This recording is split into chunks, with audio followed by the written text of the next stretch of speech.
Welcome to The Definitive Wrap, where we report the truth about American exceptionalism. We love our flag, we love our country, and we believe in America.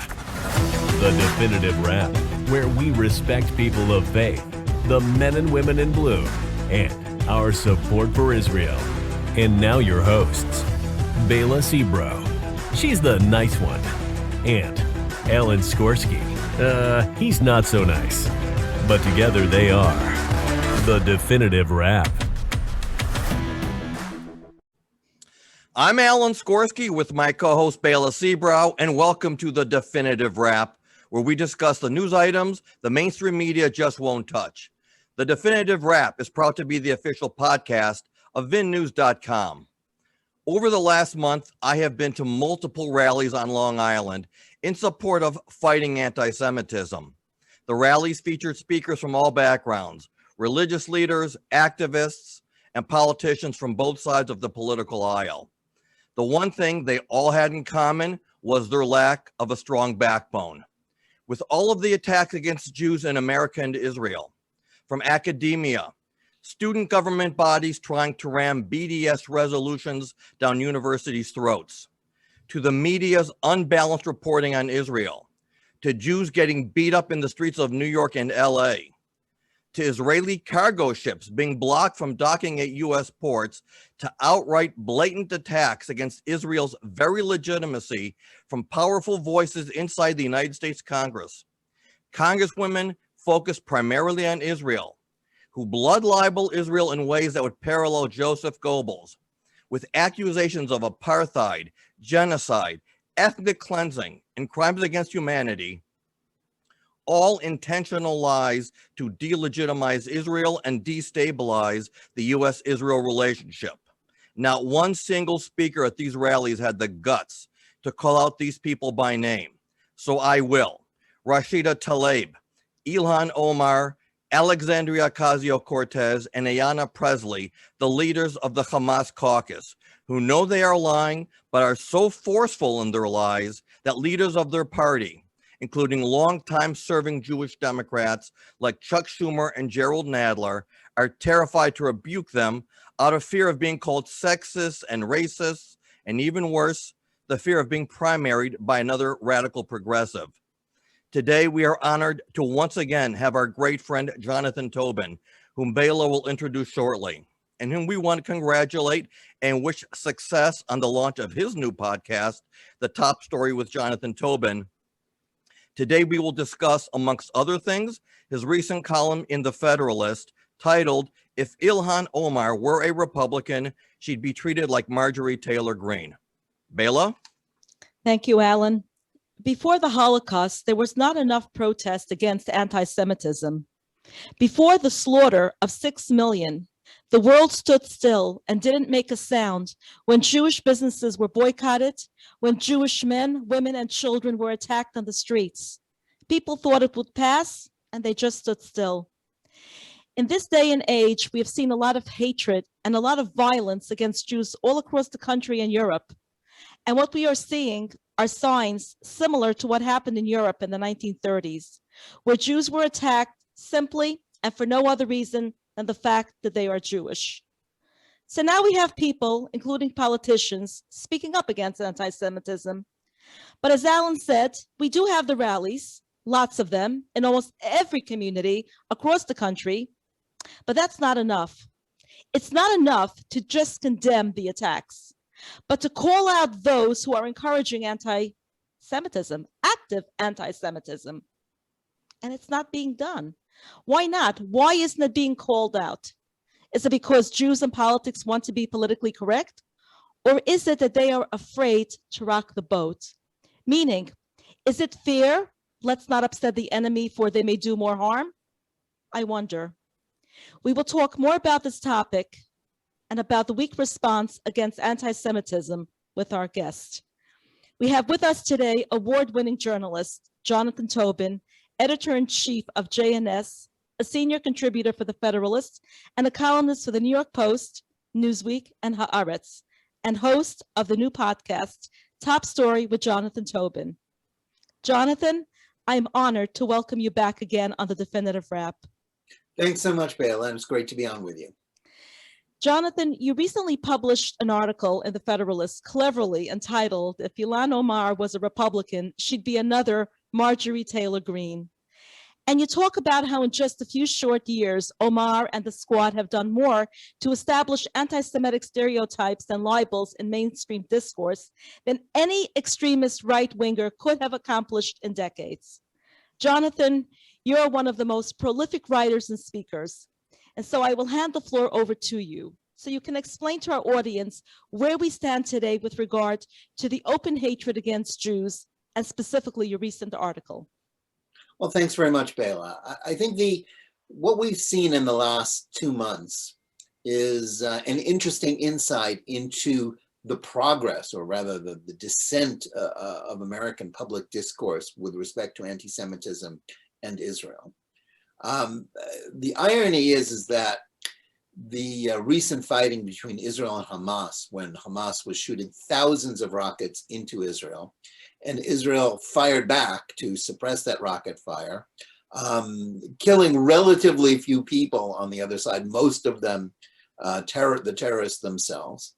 And it prompted an avalanche of abuse and lies about what Israel was doing, not just from the usual suspects on the far left, but from people in Congress. There was a session after hours in which a dozen members of Congress stood up to denounce Israel as an apartheid state, to propagate all sorts of really blood libels against it as killing children. And at the head of this were, as you say, the squad. I might add, who came into our lives in the fall of 2018 when they were elected to Congress, but their numbers grew in 2020. There are now, maybe as many as a dozen people who are sort of affiliated with them in Congress from a variety of places around the map. So their influence is growing. But what was really fascinating is that how difficult it is for so many people whose job it is to monitor anti-Semitism to connect the dots between their libels of Jews and Israel and the violence that we've seen on the streets of New York and other cities in this country. It's not just happening in London and Paris and Sweden and places in Europe where we're now sadly accustomed to stories about open anti-Semitism, Jews being afraid to walk around openly with symbols or clothing identifying themselves as Jews. It's happening here. It's happening here too. And while sort of the voices of organized Jewry are very quick, too quick, to connect dots between people they don't like on the right and anti-Semitism. That was certainly included former President Trump, other Republicans, Marjorie Taylor Greene being one, saying that they're enabling anti-Semitism, not that they're speaking anti-Semitic things themselves, but by their mere association, they're encouraging hate. Whereas on the left, we have people actually using anti-Semitic tropes, actual supporters of the anti-Semitic BDS movement. And it's very difficult for Jewish leaders, people like the head of the ADL, Jonathan Greenblatt and others associated with that, to actually say their names, to coin a phrase, and to identify them as people who are literally encouraging, fomenting anti-Semitism. And we had a very interesting, that happened, and some members of Congress, including Democrats, spoke back against these lies. But fast forward a few weeks, and last week, during the course of a question and answer session with the Secretary of State, Antony Blinken, Ilhan Omar, who has a seat on the Foreign Relations Committee, in the course of expressing her support for the International Criminal Court's persecution of Israel and its anti-Semitic activities, which were sanctioned by President Trump, and are now, those sanctions being now lifted by the Biden administration. But the Biden administration won't go so far as to endorse what the ICC is doing.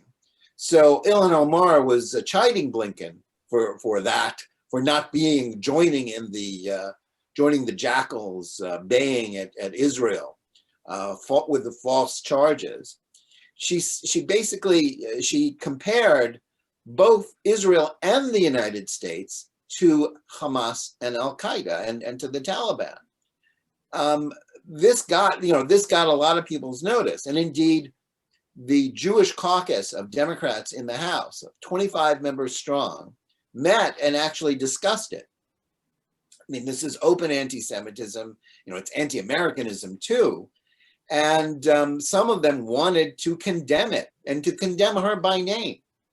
But in the end, of the 25, only 12 would sign on to a statement condemning Ilhan Omar. The majority, 13 out of the 25, refused to do so. Now, the names of some of those 12 were interesting. One of them happened to be Jerry Nadler, who's the congressman for the People's Republic of the Upper West Side of Manhattan, and is left wing and as vicious a partisan as you can imagine. But even he felt that he was obligated to condemn Omar. But the majority of Democrats, Jewish Democrats in the House, would not do it.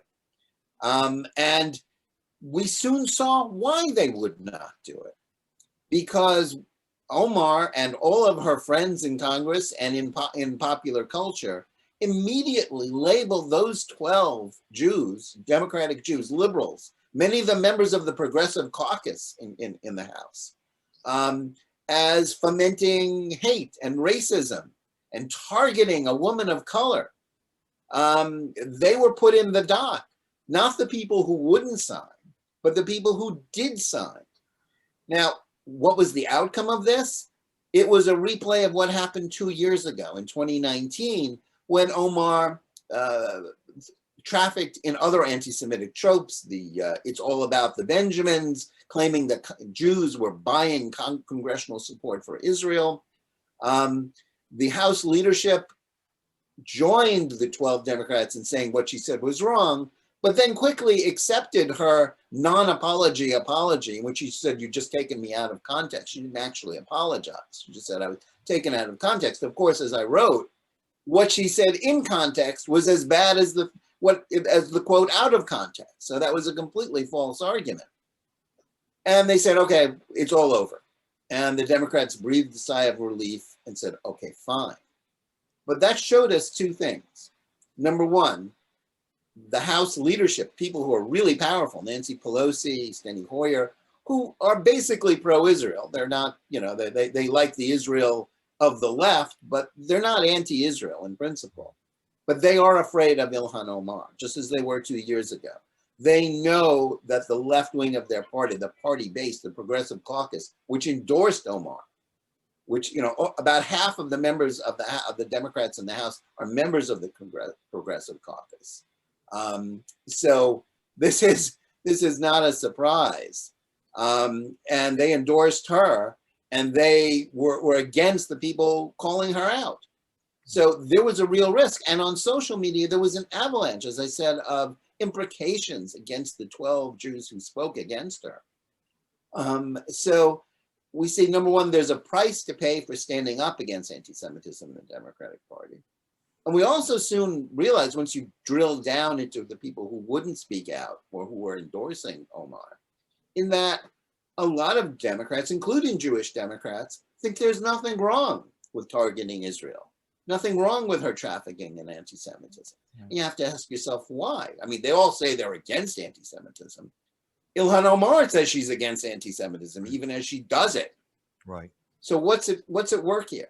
The answer is critical race theory and the Black Lives Matter movement.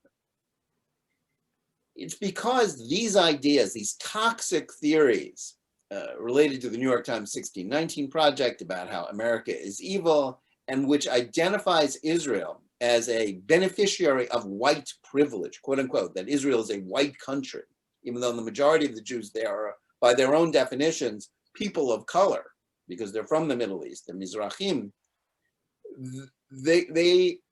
The bulk of the Democratic Party has bought into these toxic notions that basically gives a permission slip to anti-Semitism by saying that Jews and Israel are white white privilege, and that they are oppressing people of color, the indigenous people there, as if Jews were not the indigenous people of the land of Israel.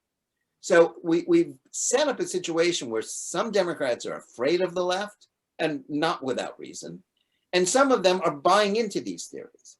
And that's the problem. That's the fight that's going on in the Democratic Party. And it's not a fight that the friends of Israel or the opponents of anti-Semitism are winning. Right, Jonathan, I had a couple of comments I want to refer to in your column.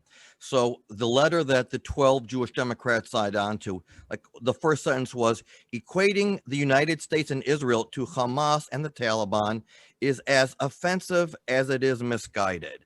And I'm thinking to myself, wow, I only hope that they could survive that tongue lashing.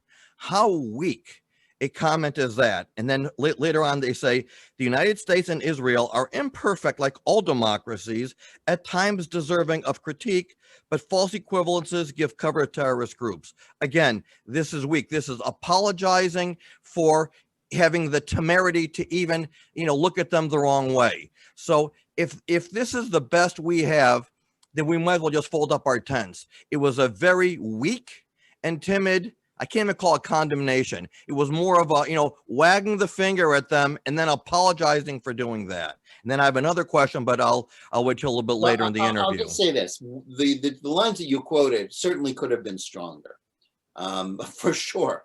I'm not going to argue that point. But what was really weak about that statement was how it ended, which it just asked her to clarify her comments. Right. It didn't say, and we want to censor you, and we want to throw you off committees, the way Democrats did to Marjorie Taylor Greene and Steve King 2 years before that.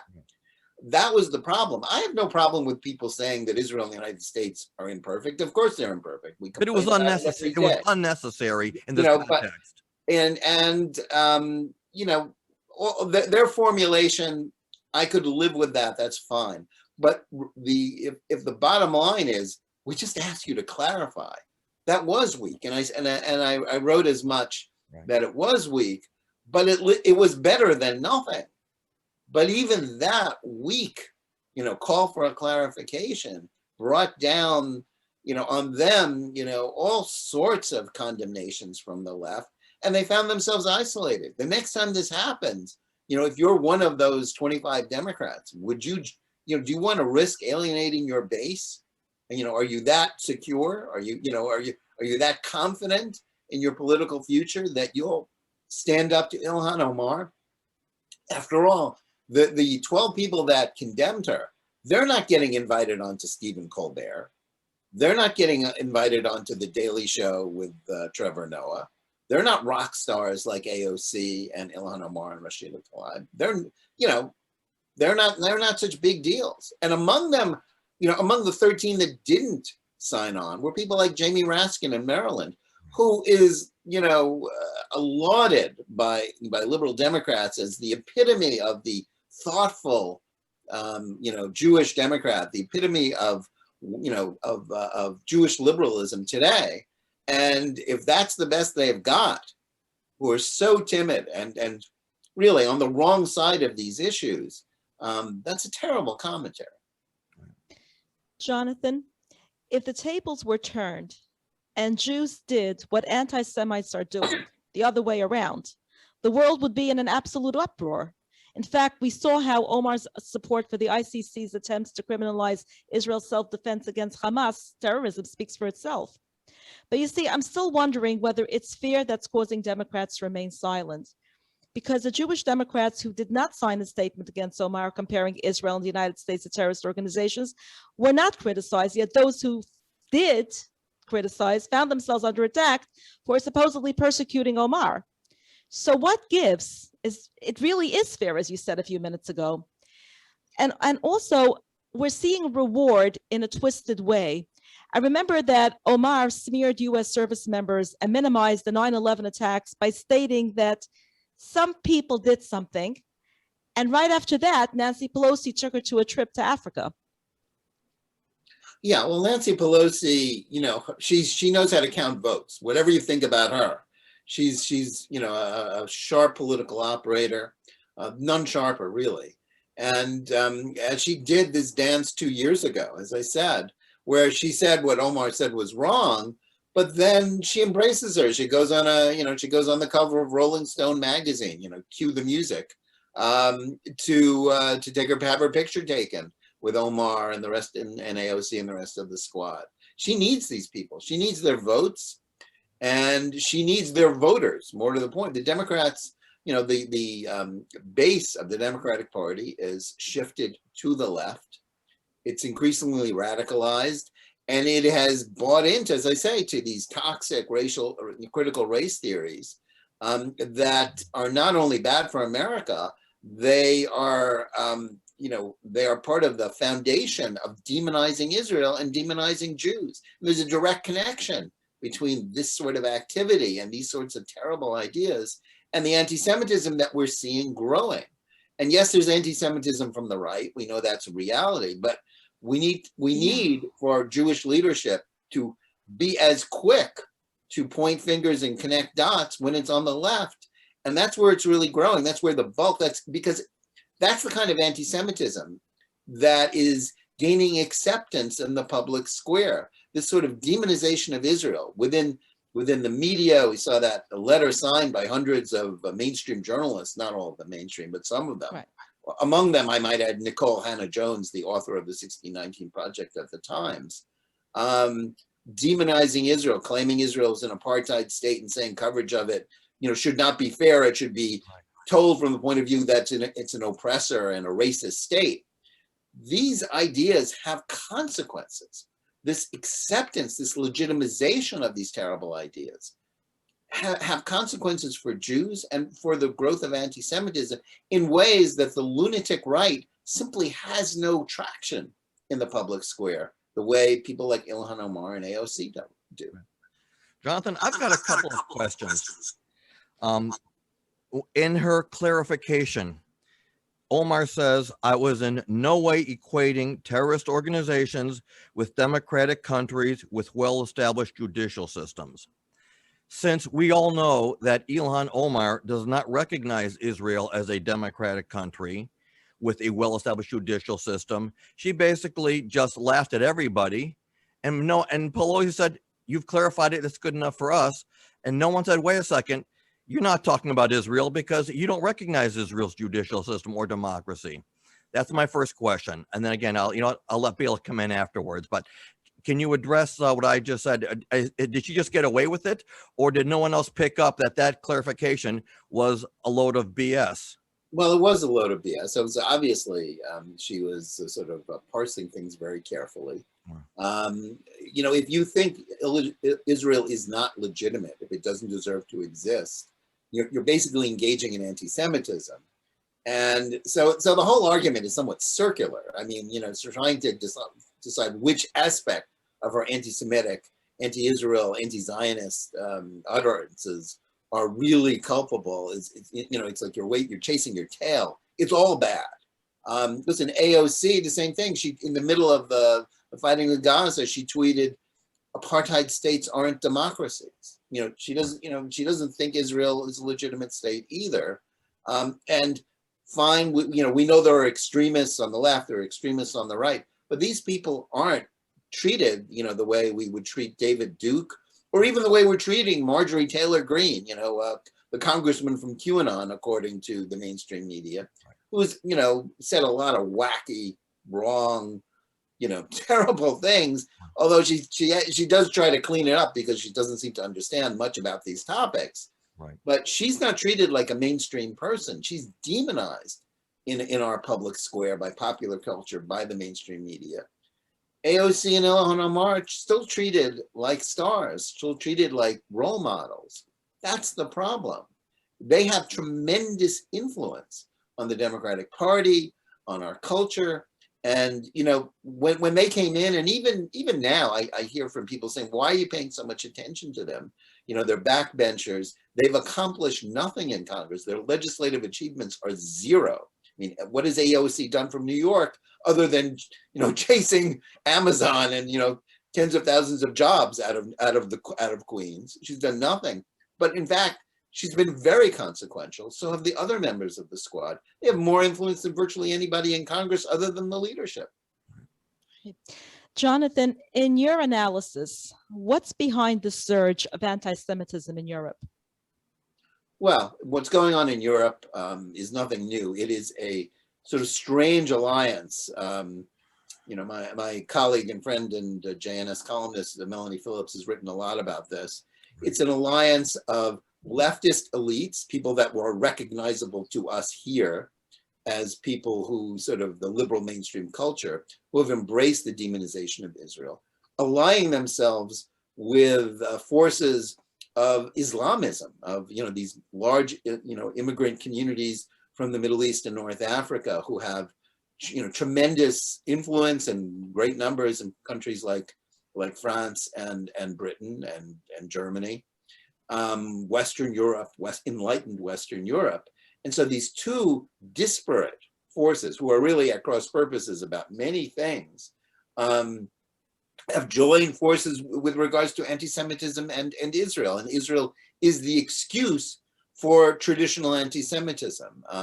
It's worked its way back into the mainstream. It's become, after the Holocaust, it was axiomatic that open anti-Semitism wasn't acceptable, anywhere in Europe. But now it's become acceptable again, and Israel is the excuse that allows them to go back to their traditional demonization of Jews and to sort of shuck any guilt about the Holocaust. And it's that simple. That's where we are. Forces of the left, forces of the right within the Muslim world uniting against Jews of all people. And that's where we have it. Now, what we don't want is sort of for that to migrate to this country. But in fact, with the squad, we have a beachhead of these same forces where the far left and Islamists, join up. They're sort of, it's the thin edge of the wedge, the tip of the iceberg there.